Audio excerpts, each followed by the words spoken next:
La audición de la apertura o del cierre de las válvulas del corazón se realiza mediante un aparato denominado fonendoscopio que el médico pone sobre el tórax.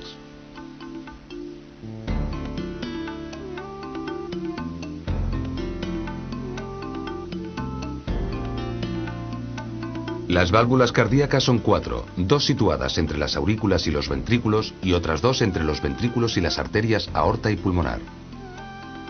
Veamos las válvulas cardíacas en un viaje por el interior del corazón que iniciamos en la aurícula derecha.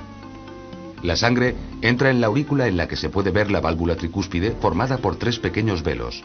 Estos, al separarse, permiten el paso de la sangre al ventrículo. Los velos están sujetos por unas cuerdas que le dan forma de paracaídas. Desde el ventrículo se ve la válvula pulmonar formada por 3 pequeños pliegues que cuando se separan permiten la salida de la sangre. Después de haber viajado por los pulmones, la sangre regresa a la aurícula izquierda. En ella se ve la válvula mitral.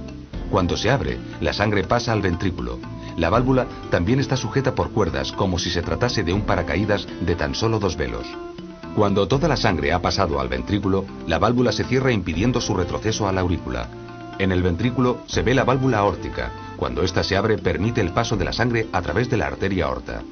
Vista desde la arteria, la válvula tiene forma de 3 nidos de golondrinas que se juntan de nuevo para impedir que la sangre retroceda hacia el ventrículo.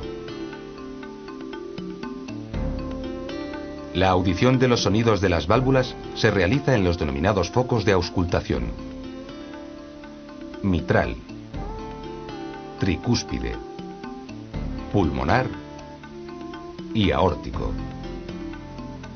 El primer ruido lo causa el cierre simultáneo de las válvulas mitral y tricúspide, y el segundo el de las válvulas aórtica y pulmonar.